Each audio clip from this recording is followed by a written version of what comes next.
Alors aujourd'hui, on va se pencher sur une question qui hante un peu tous les métiers de la relation, je crois. Oui, que l'on soit soignant, éducateur, manager. Exactement. C'est la question de l'éthique. On a des règles, des protocoles, des lois, et pourtant, on se retrouve tous, un jour ou l'autre, face à une situation où tout ça ne suffit plus. C'est ça.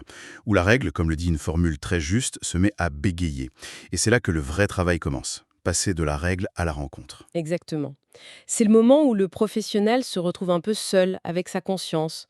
On a beau avoir le meilleur des manuels, aucune fiche technique ne peut prévoir la complexité d'une rencontre humaine. Bien sûr.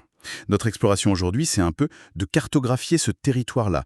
Qu'est-ce qui nous guide quand les balises habituelles disparaissent? Et comment l'analyse de pratiques professionnelles, l'APP, devient une sorte de laboratoire pour cette éthique en action? C'est tout à fait ça. D'accord, alors commençons par le début, parce qu'on mélange souvent tout. On nous parle de morale, de déontologie, d'éthique. Pour beaucoup, c'est un peu la même chose. Et pourtant, la distinction est fondamentale. Oui, C'est le socle de tout. On peut se l'imaginer avec trois images, pour que ce soit clair. La première, c'est la morale. d'accord. Là, ce sont les grandes valeurs, les principes universels. Pensez aux 10 commandements, par exemple. Tu ne tueras point, ce genre de choses. Voilà. C'est ce qui est bien ou mal de façon absolue, ça ne se discute pas vraiment. Ok. Ensuite, il y a la déontologie. Ça, c'est plus la boîte à outils du professionnel. C'est le code de conduite, la liste des devoirs, des obligations. Le secret professionnel, par exemple. Voilà. Faire ou de ne pas faire. C'est le cadre qui nous protège aussi. D'accord, c'est la règle. Mais alors, l'éthique, Eh bien, l'éthique, c'est autre chose. Elle intervient quand la déontologie ne répond plus. quand la règle bégaye, justement. C'est ça. Quand deux règles se contredisent. Par exemple, mon devoir de secret professionnel face à mon devoir de protéger une personne en danger. Laquelle prime? Il n'y a pas de réponse toute faite. Non.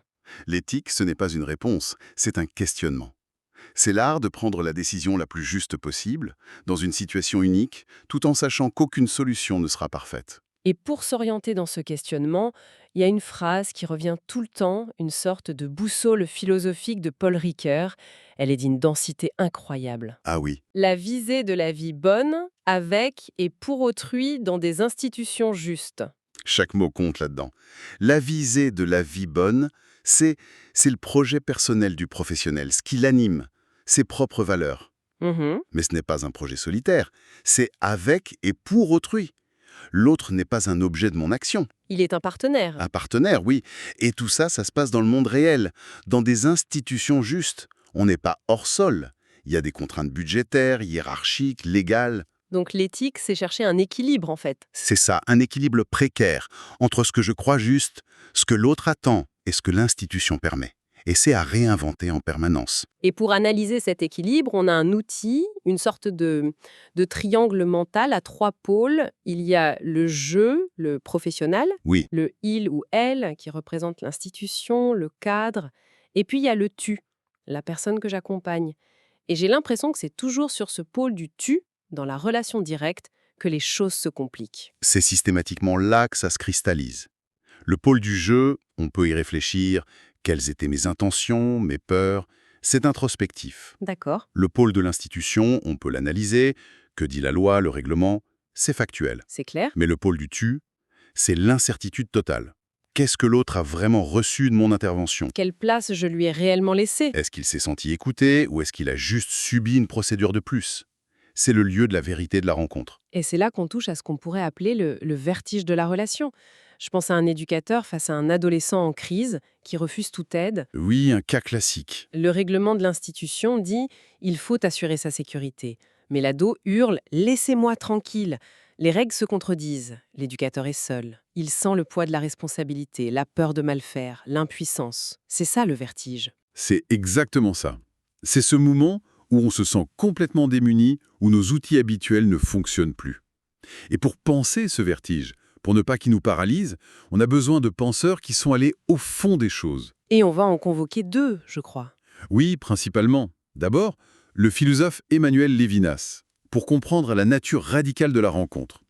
Et ensuite, la clinicienne Mireille Sifali, pour traduire ça en gestes professionnels concrets. Alors allons-y avec Lévinas.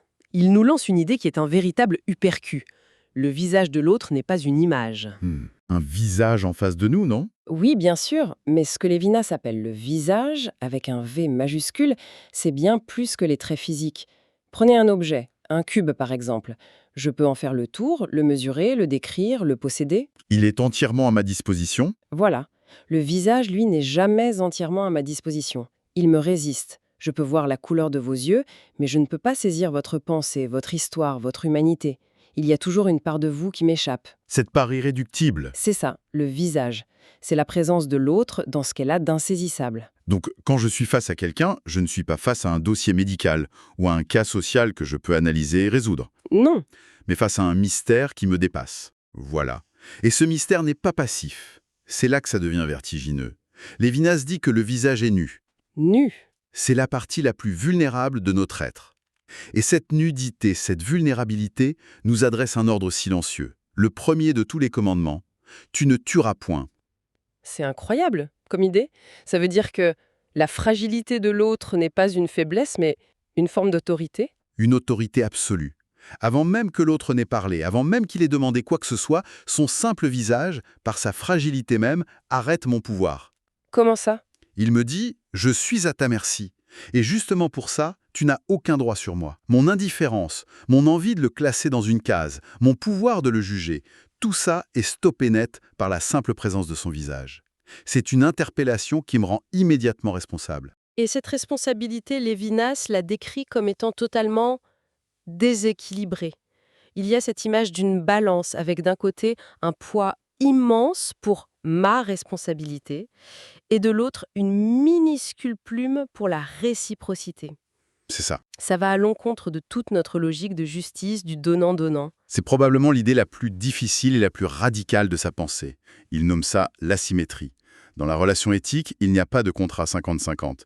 Ma responsabilité pour l'autre est totale, infinie, et elle ne dépend absolument pas de ce que l'autre fait en retour. C'est unilatéral. Complètement. Je suis responsable de lui, point.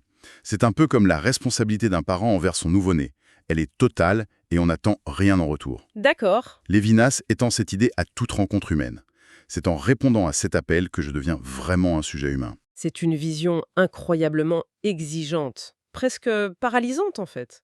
Comment on fait, en tant que professionnel, pour ne pas finir écrasé sous le poids de cette responsabilité infinie? Si chaque rencontre m'oblige à ce point, je ne tiens pas une journée. C'est la question cruciale. Et c'est là que le travail de Mireille Sifali devient une bouée de sauvetage. Elle ne contredit pas Lévinas, mais elle nous donne des outils pour habiter cette exigence éthique sans y sombrer. Elle parle de la nécessité de cultiver une présence habitée. Qu'est-ce que ça signifie, habiter? Ça veut dire que ce n'est pas juste une présence physique, c'est être là avec tout ce que l'on est, avec son corps, la posture, la façon de se tenir, avec sa voix, le ton, les silences, avec son regard, l'intensité de l'attention. Et avec son affect aussi. Oui, avec son affection. Accepter que l'histoire de l'autre résonne en nous, sans en avoir peur. Sifali dit une chose magnifique. Accueillir l'altérité, c'est accepter que l'autre soit différent de ce que j'avais prévu, et renoncer à le façonner. C'est la traduction directe en geste professionnel du respect du visage de Lévinas. C'est ça. Et ça nous amène logiquement au casse-tête permanent de la juste distance. Il faut être assez proche pour que la rencontre ait lieu, mais assez loin pour ne pas fusionner avec la souffrance de l'autre. C'est le travail de l'équilibriste. Absolument. Et Sifali nous dit que la bonne proximité, ce n'est pas le professionnel solide qui rencontre la personne fragile. C'est une rencontre entre deux vulnérabilités. Ah, ça c'est intéressant. Le soignant ou l'éducateur doit d'abord accepter sa propre fragilité, ses propres limites, pour pouvoir accueillir celle de l'autre sans s'y perdre. La juste distance, ce n'est pas une mesure qu'on trouve une fois pour toutes. C'est un ajustement permanent, une danse. Et l'outil pour faire cet ajustement, c'est la réflexivité, c'est-à-dire la capacité à se regarder soi-même en train de travailler, comme dans un miroir. Oui, et dans le contexte actuel de nos institutions, qui sont obsédées par les chiffres, la rentabilité, les protocoles, prendre ce temps de réflexivité devient un véritable acte de résistance. De résistance, oui. Oui, c'est résister à la tentation de devenir un simple technicien qui applique des procédures. C'est un travail sur soi pour identifier ses propres préjugés, ses désirs de pouvoir, et un travail de dépouillement pour vraiment laisser de la place à ce que l'autre a à dire. Même si ça nous dérange. Surtout si ça nous dérange, et même si ça ne rentre pas dans nos cases. Tout ce qu'on décrit là mène à une question un peu provocatrice. Est-ce que ces métiers de la relation ne sont pas des métiers impossibles? Le terme est fort. Il est fort, mais il faut bien l'entendre. Ce n'est pas que ces métiers sont irréalisables, c'est que leur résultat final n'est jamais garanti. Pourquoi? Parce qu'il dépend de la liberté de l'autre. On peut créer les meilleures conditions pour qu'un élève apprenne, mais on ne peut pas l'obliger à apprendre. On peut faire le meilleur soin, on ne peut pas forcer un patient à guérir. La liberté de l'autre est un obstacle. Infranchissable? Magnifique et infranchissable. Et reconnaître cette impossibilité, ce n'est pas un aveu d'échec. Au contraire, c'est un acte de santé mentale. Ça nous libère du fantasme toxique de la toute-puissance. Attendez, ça c'est un point crucial. Si on suit cette logique, ça veut dire que le fameux burn-out, l'épuisement professionnel, Oui, ce ne serait pas seulement une surcharge de travail, ce serait avant tout l'épuisement qui vient à force de vouloir maîtriser quelque chose qui par définition est incontrôlable. à un autre être humain. Oui, Vous mettez le doigt dessus. Le burn-out, c'est souvent la maladie du fantasme de la maîtrise. Si je crois que je peux réparer les gens, alors leur résistance ou leur échec devient mon échec personnel. C'est une charge insupportable. d'accord. La première étape de la santé mentale du professionnel, c'est donc de renoncer à la maîtrise. L'incertitude n'est plus un ennemi à vaincre, elle devient une composante normale et même souhaitable du travail. On travaille avec l'imprévisible. L'étymologie du mot est sublime. Ad cum panis, manger le pain avec. Le compagnon de route. C'est ça. On ne marche pas à la place de la personne, on ne l'attire pas, on ne la pousse pas, on marche à côté. On est un témoin en quelque sorte? Un témoin actif. Un témoin qui offre un cadre sécurisant pour que l'autre puisse faire son propre chemin. L'action principale n'est plus de résoudre un problème, mais d'écouter, d'accueillir les silences, les résistances, de mettre des mots. On passe du faire pour... Au faire avec. On passe d'une posture de pouvoir à une posture de collaboration. C'est beaucoup plus humble, mais infiniment plus puissant. Alors, si on rassemble toutes les pièces du puzzle, on voit se dessiner un véritable parcours de transformation. On part d'un technicien qui applique des règles pour arriver à un praticien sensible qui danse avec l'incertitude. C'est une boucle en fait. Le point de départ est un constat lucide. Mon métier est impossible, au sens où je ne peux pas transformer l'autre par ma seule volonté. D'accord? Face à ça, la solution n'est pas une nouvelle technique, mais une nouvelle posture, l'accompagnement. Et pour tenir cette posture? L'outil pour tenir cette posture exigeante au quotidien, c'est la réflexivité, ce travail constant sur soi et sur la relation. L'enjeu de l'éthique, au fond, c'est de préserver cette humanité vibrante au cœur d'institutions qui, elles, ont tendance à vouloir tout contrôler. En somme, le parcours nous a mené des limites de la règle jusqu'à la rencontre avec l'autre, dans ce qu'il a d'unique et d'insaisissable. Et cette rencontre nous a révélé une responsabilité vertigineuse, qui nous oblige à inventer constamment la juste distance, à renoncer à nos fantasmes de contrôle pour simplement accepter d'être un compagnon de route. Et ça laisse une question ouverte, une question brûlante pour l'avenir.